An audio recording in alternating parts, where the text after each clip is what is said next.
चारधाम यात्रा पर मुख्यमंत्री पुष्कर सिंह धामी का बड़ा बयान सामने आया। चारधाम यात्रा में गैर हिंदुओं के प्रवेश पर सीएम धामी बोले, साधु संतों की मांग पर सीएम ने बयान दिया। सीएम धामी ने कहा कि हमारा प्रदेश शांत प्रदेश है, हमारे प्रदेश की धर्म संस्कृति बची रहनी चाहिए। हम कोशिश करेंगे कि जिन लोगों के ठीक से वेरिफिकेशन नहीं हुए हैं उनका वेरिफिकेशन करें। प्रदेश शांत रहना चाहिए, हमारे प्रदेश की धर्म संस्कृति बची रहनी चाहिए। उसको लेकर सरकार अपने स्तर से भी इस पर ड्राइव चलाएगी और हम कोशिश करेंगे कि जिन लोगों के यहाँ पर ठीक प्रकार से वेरिफिकेशन नहीं है उनके भी वेरिफिकेशन हो। कोई इस प्रकार के व्यक्ति उत्तराखंड के अंदर ना आए जिनके कारण से यहाँ पर स्थिति। उधर देहरादून में सचिवालय में आपदा प्रबंधन विभाग की अहम बैठक हुई। आपको बता दें कि मुख्यमंत्री पुष्कर सिंह धामी प्रबंधन की बैठक लेते हुए नजर आए, जिसमें आपदा प्रबंधन विभाग के उच्च अधिकारी मौजूद रहे। वहीं इस बैठक में सीएम धामी ने आपदा से निपटने के प्लान पर चर्चा की। मुख्यमंत्री पुष्कर सिंह धामी ने कहा कि बीते साल आई आपदा में कई लोगों के मकान ध्वस्त हो गए थे, जिसकी आज समीक्षा की गई कि आपदाग्रस्त लोगों को किस तरह से मुआवजा दिया जाए। इसके साथ ही मुख्यमंत्री पुष्कर सिंह धामी ने राज्य में मानसून के बाद आने वाली आपदा के लिए राहत बचाव कार्य के लिए भी अधिकारियों को निर्देश दिए। हर वर्ष आपदाएं आती हैं, चारधाम यात्रा अभी शुरू होने वाली है, तो उससे संबंधित जो भी पहले से हमें सब जानकारियां मिलें, उसकी तैयारियां हो, जो समीक्षा हो, उस संबंध में हमने सारी बैठक कर ली है और सभी तैयारियां हम पूर्ण कर रहे हैं। जहां जहां जो कमी है उसको और अच्छा करने के लिए हमने सभी अधिकारियों को कहा है। हमारी कोशिश है कि जैसे पिछले वर्ष आपदा से 17-18 जो अक्टूबर में आपदा आई थी पिछले वर्ष, उसकी पहले से हमको जानकारी मिल गई थी, उसकी हमने अच्छी तैयारी करी थी, जिसके कारण से जान माल को कोई क्षति नहीं हुई थी।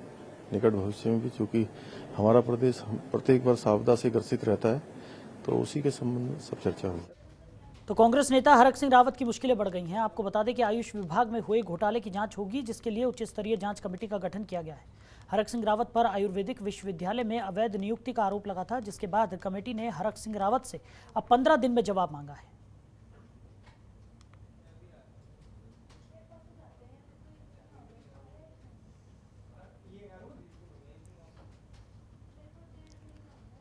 वहीं उत्तराखंड में भ्रष्टाचार पर रोक लगाने के लिए सरकार एक्शन में दिखाई दे रही है। आपको बता दें कि भ्रष्टाचार को लेकर प्रदेश सरकार ने 1064 नंबर लॉन्च किया है, जो पूरे प्रदेश में प्रभावी रूप से काम करेंगे।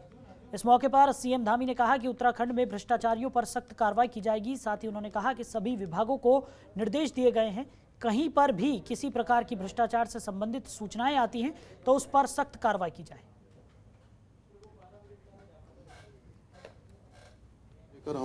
देखिए, हम लोगों ने तय किया है कि जो कानून है वो अपना काम हर क्षेत्र में अपने तरीके से होगा।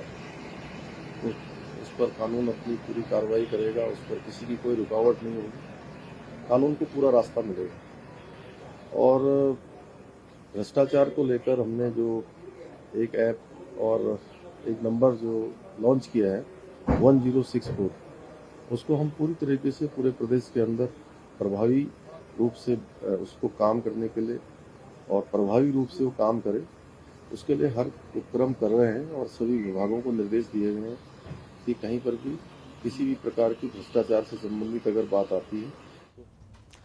उत्तराखंड में लगातार बिजली की खपत बढ़ती जा रही है। एक तरफ जहां पहाड़ी इलाकों के जंगलों की आग से गर्मी बढ़ रही है, तो वहीं मैदानी इलाकों में भी तपती गर्मी से लोग परेशान हैं। ऐसे में बिजली की खपत में इजाफा हुआ है और लगातार हो रही बिजली कटौती से जनता परेशान हो रही है।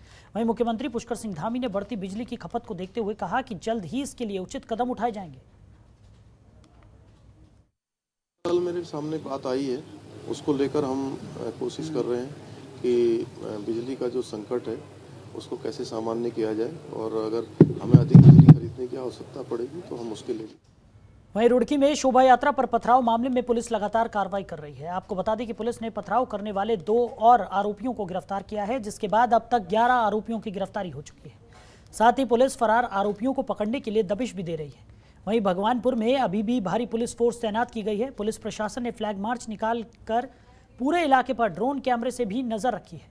वहीं सीएम धामी ने भी रुड़की हिंसा पर बयान देते हुए कहा कि दोषियों पर कार्रवाई की जा रही है और उपद्रवियों को बख्शा नहीं जाएगा। हमारा प्रदेश बहुत शांत प्रदेश है, धर्म और संस्कृति का केंद्र है। यहाँ पर अतिक्रमण के लिए कोई स्थान नहीं है, यहाँ पर सरकारी भूमि पर कब्जे के लिए कोई स्थान नहीं है। दंगा करने वाले, फसाद करने वाले या अनावश्यक रूप से धार्मिक उन्माद फैलाने वाले, उपद्रव करने वालों के लिए भी कोई स्थान नहीं है। उस पर ठीक प्रकार से जांच हो, सख्ती से जांच हो। जहां पर भी इस प्रकार की चीजें आएंगी वहां पर सख्ती से कानून अपना काम करेगा। देखिए, जो घटना 2 दिन पूर्व हुई थी, बहुत ही दुर्भाग्यपूर्ण घटना थी और इसमें जो रात में जो घटना हुई तो हम लोग भी मौके पर पहुंचे थे और फिर लोगों को समझा बुझा कर माहौल को शांत किया गया। आज के समय में स्थिति पूरी तरह से नियंत्रण में है। अभी ये तथ्य आपने संज्ञान में लाया है कि केवल पक्षी कार्रवाई हुई है, तो इसमें मेरा अनुरोध ये है कि इसमें जो भी दूसरा प्रभावित पक्ष है उसको अपनी रिटर्न में तहरीर देनी चाहिए पुलिस को, और मैं इस संबंध में इस वरिष्ठ पुलिस अधीक्षक से अभी बात भी करूँगा इस इशू को लेकर कि देखिए, कानून का हमारा काम केवल ये है कि निष्पक्ष कार्रवाई होनी चाहिए। किसी भी पक्ष ने अगर किसने गलत किया है तो उसको जो हमारे प्रचलित विधि के व्यवस्थाएं हैं उसके तहत उसको दंडित होना पड़ेगा, और जो निर्दोष है उसको जो है किसी भी प्रकार की कार्रवाई उसके खिलाफ नहीं की जाएगी। मैं आपको आश्वस्त कर रहा हूँ कि प्रशासन पूरी तरह निष्पक्ष ही कार्रवाई। वहीं उत्तराखंड में चारधाम यात्रा को देखते हुए परिवहन निगम ने तैयारियां तेज कर दी हैं। यात्रा के लिए परिवहन निगम ने रोडवेज बसों की संख्या भी बढ़ा दी है। आपको बता दें कि परिवहन निगम में यात्रा की तैयारियों को लेकर परिवहन मंत्री चंदन राम दास ने निरीक्षण किया और कहा कि विभागीय अधिकारियों को निर्देश दे दिए गए हैं। साथ ही उन्होंने कहा कि बसों में सुविधाएं और उसके रखरखाव को बेहतर तरीके से किया जा रहा है, जिससे यात्रियों में अच्छा मैसेज जा सके। चारधाम यात्रा में परिवहन निगम की लगभग 40 से 50 बसें चलती है और मेरा मानना है कि इस बार हम कम से कम 100 बसें परिवहन निगम की चलाएं। और जब हमारा उद्देश्य है कि परिवहन निगम की आमदनी को हम बढ़ाएं, तो एक अवसर है चारधाम यात्रा, और मैं चाहता हूं कि चारधाम यात्रा में अच्छी बसें, साफ सुथरी बसें और बिल्कुल तकनीकी दृष्टिकोण से बिल्कुल फिट बसों को चलाऊं, और जिससे चारधाम यात्रा में सहयोग भी मिल जाएगा रोडवेज का, और चारधाम यात्रा के कारण रोडवेज की आमदनी बढ़े। इसलिए रोडवेज की प्रमुख भूमिका रहेगी, ऐसा मेरा प्रयास। वहीं रुड़की भगवानपुर में हुई हिंसा पर कांग्रेस ने पुलिस प्रशासन पर एक तरफा कार्रवाई करने का आरोप लगाते हुए सर्वधर्म सद्भाव प्रार्थना सभा का आयोजन किया। देहरादून के गांधी पार्क में आयोजित इस धर्म सभा में सभी धर्मों के सद्गुरु मौजूद रहे और 20 मिनट का सांकेतिक मौन भी रखा गया। प्रार्थना सभा में कांग्रेस के नवनियुक्त प्रदेश अध्यक्ष करण माहरा ने कहा कि पूरे देश में इस तरह की घटनाएं हो रही हैं जिसमें एक तरफा कार्रवाई की जा रही है। इस मौके पर नेता प्रतिपक्ष यशपाल आर्य, पूर्व मुख्यमंत्री हरीश रावत, पूर्व नेता प्रतिपक्ष प्रीतम सिंह समेत कई पदाधिकारी मौजूद रहे।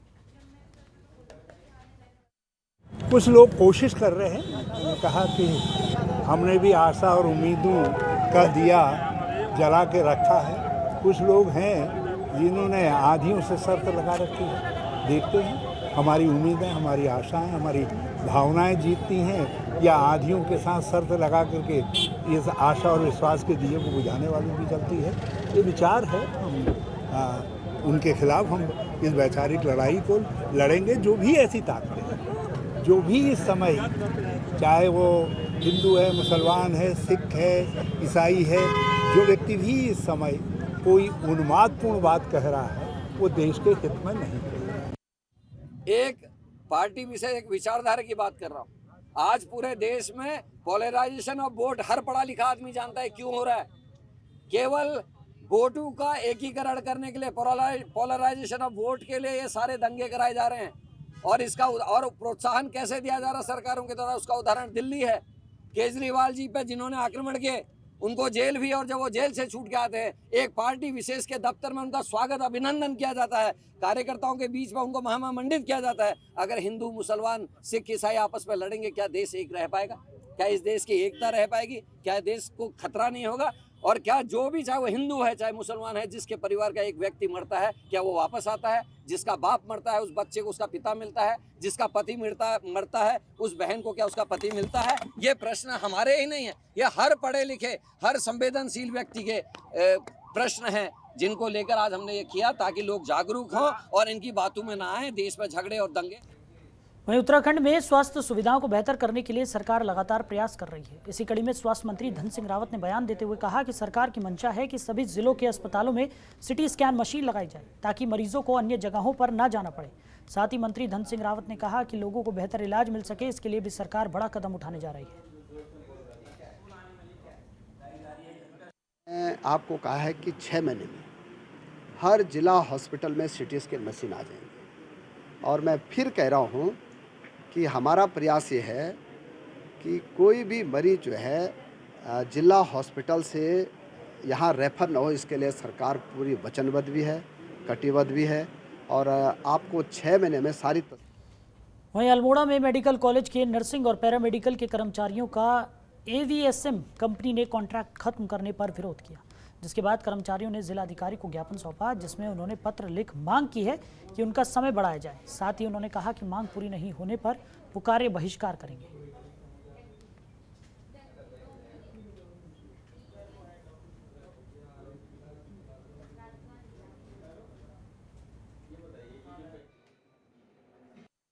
जुलाई 2020 से मेडिकल कॉलेज अल्मोड़ा में कार्यरत हैं।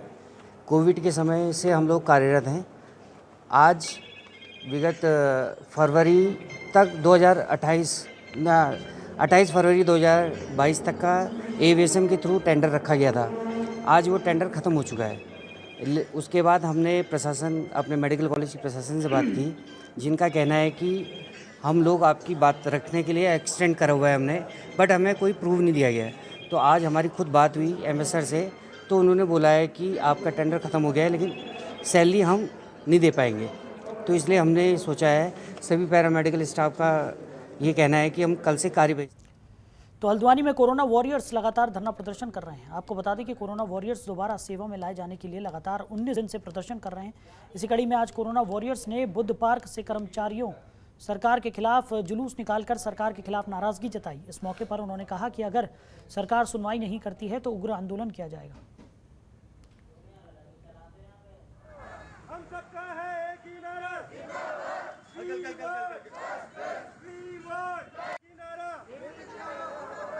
हम सबका है एक। हमें 19वां दिन हो गया, बहुत आक्रोश है। सभी लोग 1 महीना होने को है, हमारी नौकरी चले गई, जबकि हमने 2-2 साल से अपना समय दिया है, कोविड के लोगों की सेवा की है। उसके बाद हम लोगों का साथ छोड़ दिया गया और अचानक से 31 तारीख को हमें निकाल दिया गया। हमारी मांग यही है कि हमें जो 3-3 महीने का कॉन्ट्रैक्ट है या कोरोना के नाम पर हमें रखा गया था और बाद में बोला गया कि कोरोना के केस कम हो गए और आप लोगों को निकाल दिया जाएगा। इसलिए हम चाहते हैं कोरोना का जो हमारा टैग लगा हुआ है उसको हटा करके हमारी एक स्थायी नियुक्ति कर दी जाए और हम सभी लोगों को रोजगार मिले, जिससे कि हम लोगों की जो समस्या है वो दूर है और हमारी बातें सरकार जल्द से जल्द सुने और उस पर कार्रवाई करे। मंत्री जी ने आश्वासन तो दिया है, पर यह है कि लिखित तौर पे आश्वासन नहीं आया है। यहाँ पे 1 अप्रैल से लगातार बैठे हुए हैं यहाँ पे, और आज हम लोगों ने एक रैली निकालने का, कल हमने SP सिटी और सिटी मजिस्ट्रेट से परमिशन ली थी कि हम लोग एक रैली निकालेंगे, जिसमें हम सरकार को बताएंगे कि हम यहाँ पे 19 दिनों से बैठे हुए हैं, जिसमें अभी तक हमारी मांगों पे कोई भी कार्रवाई नहीं की गई है। और बाकी हमारे जितने और डिस्ट्रिक्ट के लोग भी हैं वो भी बैठे हुए हैं अलग अलग। कल हमारे हरिद्वार में बुलाया गया था, हर डिस्ट्रिक्ट से 1-1, 2-2 लोगों को बुलाया गया था, जिसमें भी अभी तक कोई कार्रवाई नहीं हुई है। हम लोग कैबिनेट के इंतजार में बैठे हुए हैं कि कब तक कैबिनेट में प्रस्ताव जाता है और हमारी मांगों को पूरा किया जाता है। तो रुड़की के नगर निगम परिसर में आज तहसील दिवस का आयोजन किया गया, जिसमें जिले के मुख्य विकास अधिकारी सौरभ गहरवार पहुंचे। इस मौके पर सौरभ गहरवार ने लोगों की समस्याओं को सुना और संबंधित विभाग के अधिकारियों को जल्द से जल्द शिकायतों के निस्तारण के आदेश दिए। वहीं उन्होंने बताया कि हसील दिवस के अवसर पर कुल मिलाकर 65 शिकायतें सुनी गई हैं, जिनमें से 5 शिकायतों का मौके पर ही निस्तारण कर दिया गया है। साथ ही साथ अन्य सभी शिकायतों के निस्तारण के लिए निर्देश भी दिए गए हैं। निस्तारण हुआ है 5 का, वो मौके पर ही हो गया है, बट बाकी सब जो होंगी विद इन ए डे या 2 से 3 दिन में सभी जो हमारी आज निस्तारित हुई हैं उसमें से जल संस्थान की मेनली हैं, क्योंकि जल संस्थान की वो बिल को लेकर के थी, तो उस पर यही मौके पर ही उन्होंने निस्तारित भी कर दिया। कुछ पेंशन के संबंध में थी कि हमारा पेंशन स्वीकृत नहीं हुआ है, समाज कल्याण ने ये अपडेट कर दिया है कि वो पेंशन स्वीकृत हो चुका है, इस माह से उनकी आनी स्टार्ट हो जाए। वहीं लक्सर के सामुदायिक स्वास्थ्य केंद्र में आज स्वास्थ्य शिविर का आयोजन किया गया, जिसमें स्वास्थ्य विभाग की टीम पहुंची। इस दौरान हरिद्वार ACMO HD शाक्य और लक्सर विधायक मोहम्मद शहजाद भी मौजूद रहे। आपको बता दें कि सैकड़ों की संख्या में लोग इस मेले में स्वास्थ्य लाभ लेने के लिए पहुंचे।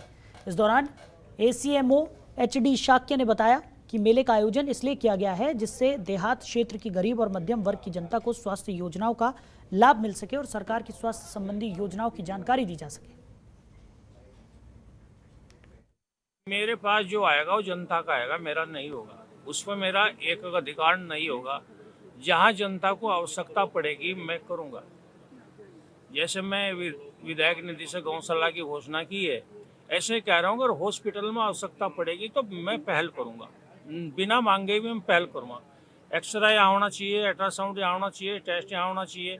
जिस चीज़ में भी मेरी आवश्यकता डॉक्टर अनिल कुमार जी को होगी, वर्मा जी को, मैं उनके साथ खड़ा रहूँगा, क्योंकि जनता का मैं हूँ। और यहाँ जो थीम की बात आपने उधर की है, यहाँ थीम मेरी चलनी चाहिए, ना कि यहाँ से आर के रहमान के किसी और की चले। जो सरकार की मंशा है वो ये है कि यहाँ ग्रामीण क्षेत्र में बहुत सी पब्लिक हमारी जो होती है, गरीब होती है या मध्यम वर्ग की होती है, उसको स्वास्थ्य अच्छी दी है। तो सबसे पहले सरकार की ये उद्देश्य कि जो भी हमारी पब्लिक है उसको स्वास्थ्य के क्षेत्र में जानकारी हर चीज़ की होनी चाहिए। तो वो चीज़ लेके हम आए हैं। सारी जितनी स्वास्थ्य सुविधाएँ होती हैं वो हम एक छत के नीचे यहाँ लेके आए हैं। और दूसरी, सरकार की काफ़ी चिंतित भी है और पब्लिक का वो ध्यान भी कर रही है, और ये प्रोग्राम काफ़ी समय से चल रहा है। फिर भी अभी देखा गया है कि आयुष्मान भारत जो सरकार का है उससे अभी काफ़ी पब्लिक छूटी हुई है। तो उसको जोड़ने के लिए जो आयुष्मान कार्ड होता है उसको लिए बहुत जोर दिया जा रहा है कि प्रत्येक पब्लिक का, हर कैंडिडेट का आयुष्मान कार्ड बन जाना चाहिए। तो बाजपुर में लगातार लूट की घटनाएं सामने आ रही हैं। इसी कड़ी में बाजपुर के दोराहा बॉर्डर पर हथियारबंद बदमाशों ने पेट्रोल पंप को निशाना बनाया। बदमाशों ने पेट्रोल पंप कर्मचारियों को बंधक बनाकर लूट की घटना को अंजाम दिया। पूरी वारदात सीसीटीवी कैमरे में कैद हुई। घटना की सूचना मिलते ही पुलिस मौके पर पहुंची और सीसीटीवी कैमरों की मदद से आरोपियों को पकड़ने में जुट गई। वहीं सीओ वंदना वर्मा ने बताया कि लूट की घटना के आरोपियों को जल्द ही गिरफ्तार कर लिया जाएगा। स्वार दोराहा बॉर्डर पर एक पेट्रोल पंप है। पेट्रोल पंप में जो काम करते हैं कर्मचारी, उनके द्वारा ये सूचना दी गई कि आधी रात को 2 अज्ञात युवकों द्वारा पेट्रोल पंप में घुसकर, उनके कैबिन में घुसकर उनको थोड़ा बंधक बनाकर और तमंचा दिखाकर उनसे जो भी कैश वहाँ पर जमा था वो कैश लूट कर ले गए हैं। उनका चेहरा देखा नहीं जा सका है, चेहरे ढके हुए थे। इसके बाद पुलिस को सूचना दी गई। मौके सूचना पर एएसपी काशीपुर सर, मैं और हमारे कोतवाल साहब, हमारे चौकी इंचार्ज, सभी लोग मौके पर पहुँचे, मौका मुआयना किया, आवश्यक पूछताछ की गई है। अभी तहरीरानी बाकी है। घटना के बाद सभी पहलुओं पर विस्तृत जांच की जा रही है, टीम बनाई जा रही है और जो भी होगा इसमें जल्दी ही आरोपियों की गिरफ्तारी कर ली जाएगी। वहीं उत्तराखंड कांग्रेस कमेटी की गढ़वाल मंडल मीडिया प्रभारी और प्रदेश प्रवक्ता गरिमा मेहरा दसौनी ने बीजेपी पर निशाना साधा और कहा कि आज मीडिया में सत्ता पक्ष के द्वारा विपक्ष के विधायकों की गैर मौजूदगी की भ्रामक खबरें फैलाई जा रही हैं। दसौनी ने कहा कि ये बात सच है कि प्रदेश अध्यक्ष के पदभार ग्रहण समारोह में और नेता प्रतिपक्ष के कार्यभार ग्रहण के मौके पर कांग्रेस के आधे विधायक मौजूद नहीं रहे, लेकिन हर एक विधायक की अनुपस्थिति के पीछे वाजिब कारण है। आज पूरे प्रदेश में भ्रामक खबर फैलाने की कोशिश की जा रही है। मीडिया को हथियार बनाकर सत्ता पक्ष ये फैलाने की कोशिश कर रहा है कि उत्तराखंड कांग्रेस के आयोजनों में, चाहे वो प्रदेश अध्यक्ष का स्वागत हो या नेता प्रतिपक्ष का कार्यभार ग्रहण समारोह हो, उसमें विधायक नहीं पहुंच रहे कांग्रेस के। ये भ्रामक खबर प्रदेश में पहुंचाने की कोशिश की जा रही है।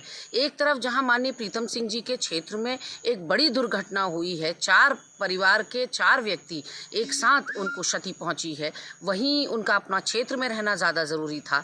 दूसरी तरफ ममता राकेश और फुरकान जी के क्षेत्र में धार्मिक उन्माद फैलाया जा रहा है, सौहार्द वहां का खराब किया जा रहा है और वहां बहुत अप्रिय घटनाएं वहां से सुनने को मिल रही है। तो कहीं ना कहीं हर विधायक की अनुपस्थिति के पीछे एक वाजिब कारण है, जिसको कि एक बड़ा गुब्बारा बनाकर प्रदेश की जनता को मीडिया के हवाले से परोसा जा रहा है। ये हमारा आरोप। तो उत्तराखंड में गर्मी का मौसम आते ही जंगल में आग लगने का खतरा बढ़ जाता है, जिससे जीव जंतुओं को भारी नुकसान होता है। इसी को लेकर कालागढ़ वन रेंज में हर 500 मीटर के दायरे में वन विभाग के कर्मचारियों की ड्यूटी लगा दी गई है, जिससे जंगल को आग की चपेट में आने से बचाया जा सके और जीव जंतुओं की मौत ना हो सके। ये जो है, हम जिस क्षेत्र में काम कर रहे हैं, सब वाइल्ड लाइफ से रिलेटेड क्षेत्र है। तो यहाँ पे तो अगर आग लग गई तो जो भी छोटे पक्षी, पशु पक्षी जो उन्होंने अंडे के देने के लिए घोंसले बनाए हैं, वो नुकसान होता है। चीतल, सांवर वगैरह तो आग से बचने के लिए अपना स्थान ले लेते हैं, लेकिन जो कीट पतंग होती हैं, छोटी कीड़े मकोड़े, वो सब जल के नष्ट हो जाते हैं। ऐसा है, एक निश्चित समय होता है 15 फरवरी तक। उस समय हम लोग फायर कंट्रोल के लिए फायर बर्निंग करते हैं, कंट्रोल बर्निंग जिसे हम कहते हैं। तो उस समय तो ऐसा होता है कि एक जगह से आग इधर को ना जाए, उसी क्षेत्र से चयन कर लेते हैं, वहाँ पे आग कंट्रोल बर्निंग कर लेते हैं। लेकिन कुछ क्षेत्र ऐसे होते हैं कि जहाँ पे कंट्रोल बर्निंग के समय मुस्तैद रहना पड़ता है, वो आग बहुत दूर तक फैल जाती है। इसलिए हम जनरली सेब स्थलों में ये कंट्रोल बंद नहीं करते। वहीं हरिद्वार ग्रामीण से आम आदमी पार्टी के ग्रामीण प्रभारी नरेश शर्मा ने श्यामपुर में बीजेपी राज्यसभा सांसद सुरेश गोपी के दिए बयान पर निशाना साधा है।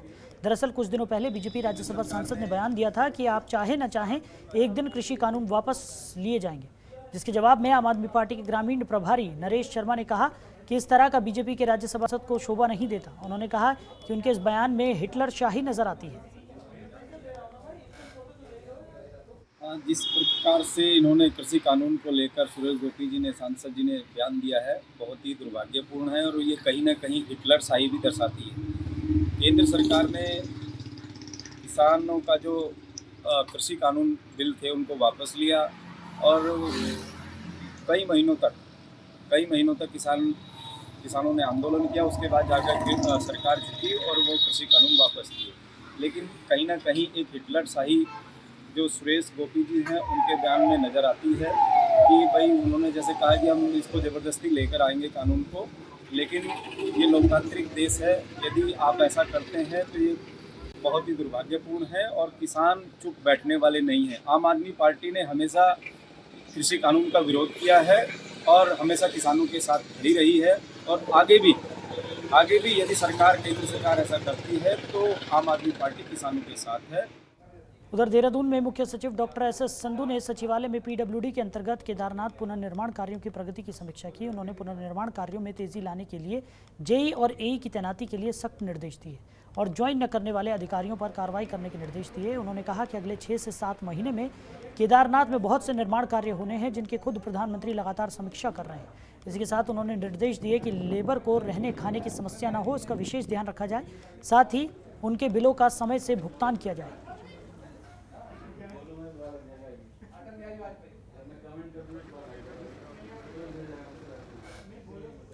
बढ़ती गर्मी से राहत पाने के लिए पर्यटक पहाड़ों का रुख कर रहे हैं। अल्मोड़ा के विभिन्न पर्यटक स्थल इन दिनों पर्यटकों से गुलजार हैं। पर्यटकों की भारी संख्या से सुस्त पड़े पर्यटन कारोबार अब धीरे धीरे पटरी पर आने लगे हैं, जिससे पर्यटन कारोबारी भी काफी उत्साहित है।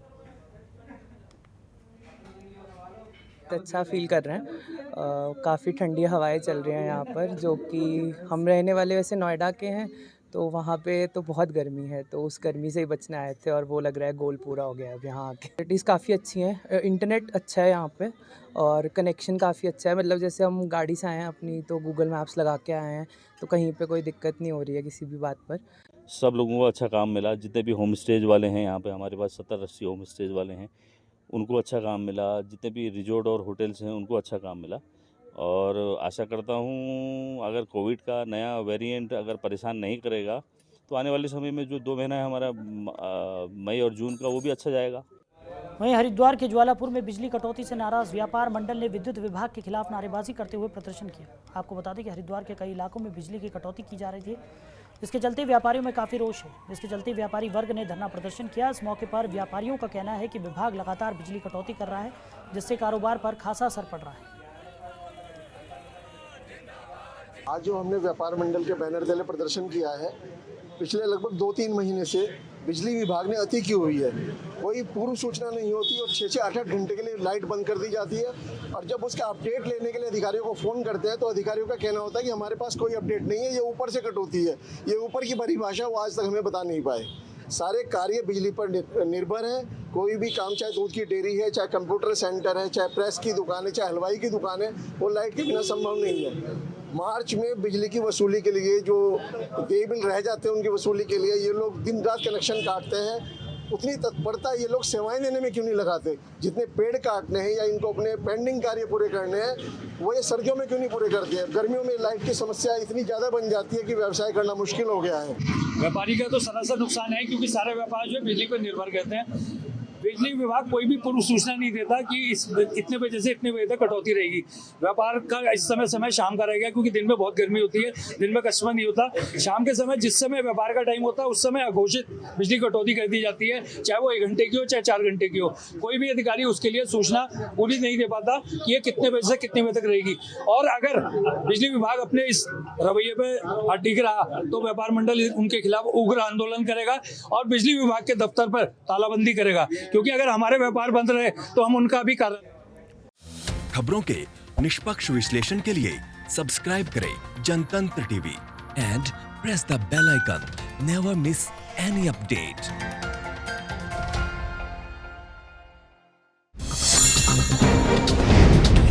डाउनलोड कीजिए जनतंत्र टीवी ऐप को, जो कि अवेलेबल है गूगल प्ले और ऐप स्टोर पर। अधिक जानकारी के लिए अभी डाउनलोड करें।